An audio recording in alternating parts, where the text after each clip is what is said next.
Does pain have to be part of the healing process? Today, we'll discuss that as well as a couple of solutions you can use. And we'll also be discussing Matt's invalidation triple threat. We'll see you in there.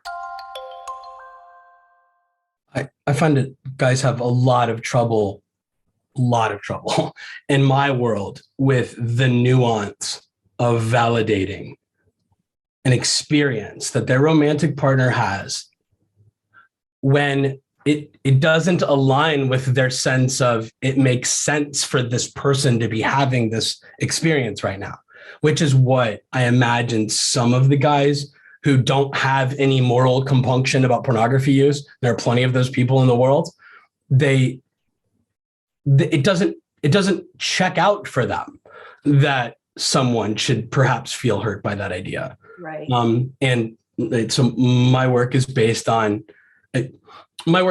trust. My work's based on as much trust as you can have in a relationship. And the way that I like to visualize it and the way that I talk to clients about it is to imagine two dots on a horizontal line, and the distance between those dots represents the distance between he and his partner.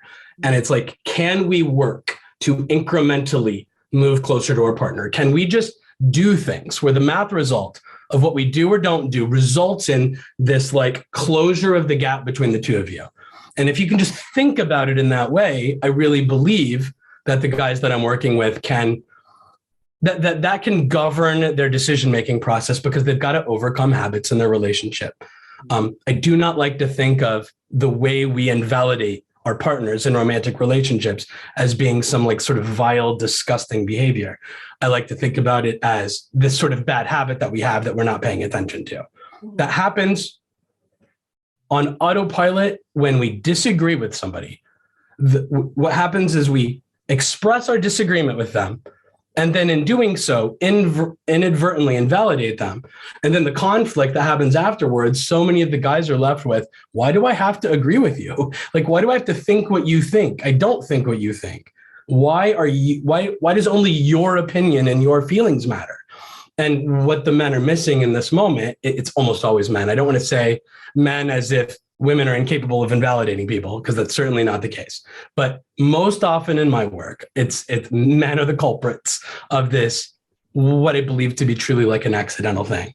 And anyway, it's something that I talk about all the time. The 3 ways we habitually invalidate people when we disagree with them.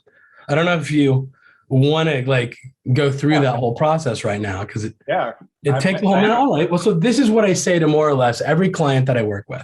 I talk about this thing that I dubbed the invalidation triple threat, because I believe in this idea that there are 3 distinct ways that we invalidate people when we disagree with them, and that it's fine, really, kind of, out in the world with coworkers and with our brother and with like, our friend that we went to school with. Invalidating them tends not to cause irrevocable, I don't know how to say that word clearly, harm to their relationship, but it does with our marriage partner. It does with the people with whom we share lives and homes and children, money, beds, things like that. So, all right, the 3 ways we invalidate people when we disagree with them. The first way, and how it looked in my life, was this. My wife would like come into the room, and I'm so sorry. I want to say, Lori, that your distinction about validating pain is the way that I hyper-focus like this idea. I have to think of it in the context of someone experienced something bad, and they're now coming to their partner and saying, hey, something bad happened to me. Yeah. And now I want you to like understand it. And I'm trying to like recruit you to help me not feel this bad thing anymore. It's the only way our relationship's going to work. Mm-hmm. But how it goes most of the time is how it went in my relationship. My wife would come into the room and she would say, Matt, a bad thing happened. I feel bad about it. And version 1 of this so-called invalidation triple threat was me disagreeing with what my wife believed had occurred. And so she'd tell the story and pretend it's like it's her cousin Judy said something at the like holiday get together yesterday, and my wife had felt really offended by it. And so she comes and she says that to me. But my instinctive response after having witnessed that was like, that's not what happened. Judy was not saying this thing that you're saying she said. And I would like defend this third party. I did it all the time. all the time, my wife would tell me stories about her work day or about something that happened, or hell, about me. And I would fundamentally disagree. This wasn't some dishonest attempt to win an argument with her. I didn't believe that she was correct.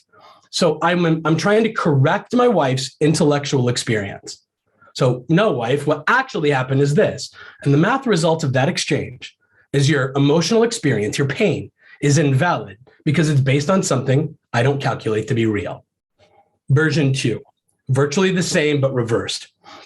My wife would say, hey, Matt, a bad thing happened. I feel bad about it. And this time I would completely agree that the incident happened as she said it did.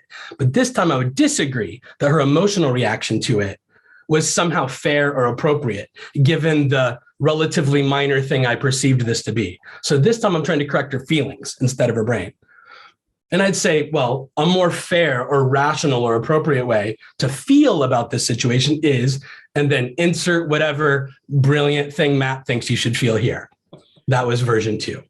And then version 3, and Jay, you talked about this already, and Laura, you probably did too, is this idea of defensiveness. When we feel unfairly criticized or accused of something, our instinct is to defend ourselves. And I did this all the time. I'm like, I didn't do anything wrong. If you understand what I meant to do or what I was attempting to do at the time, then you won't be mad at me about it anymore. But when we defend ourselves, we invalidate the painful experience that our partner just had. And I actually think there's a dangerous little trust eroding thing that happens. We imply that we think that was the right thing to do. I think our partner can take away from that this idea that not only does he not give a crap about this bad thing that I just experienced, but he's defending the brilliance of his decision-making. I just got hurt, and he's implying that he'll do the same thing again in a future scenario just like it, because he thinks it's the right thing to do. He thinks it's appropriate. And boom, trust erodes, dots move apart.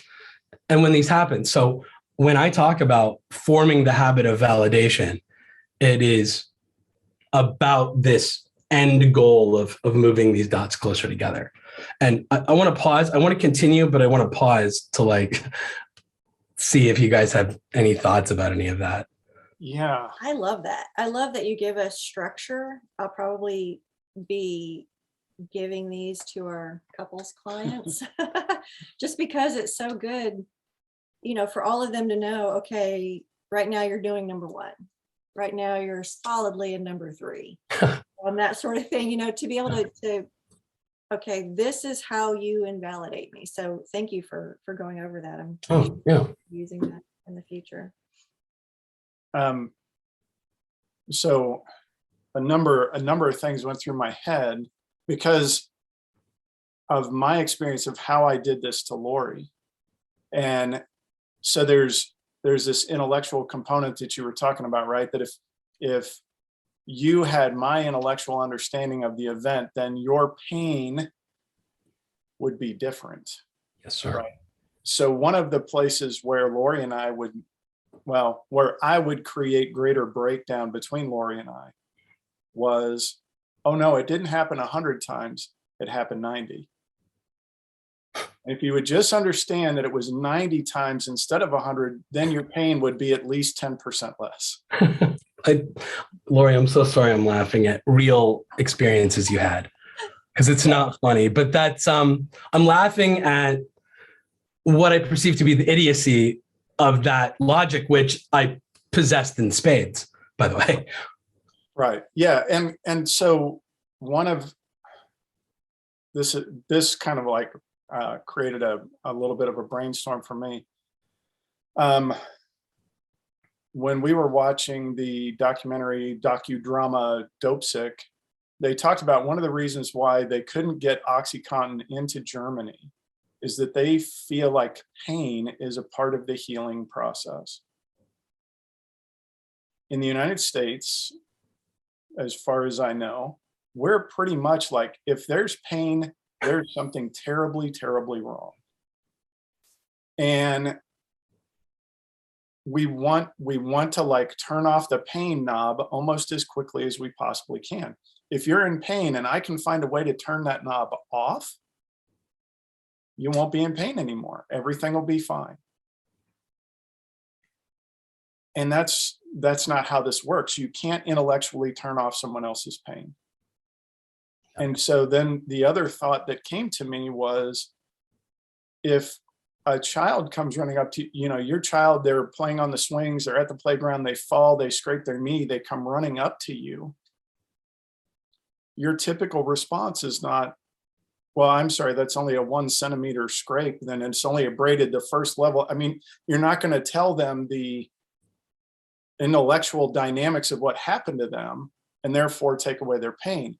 You're going to kiss their wound.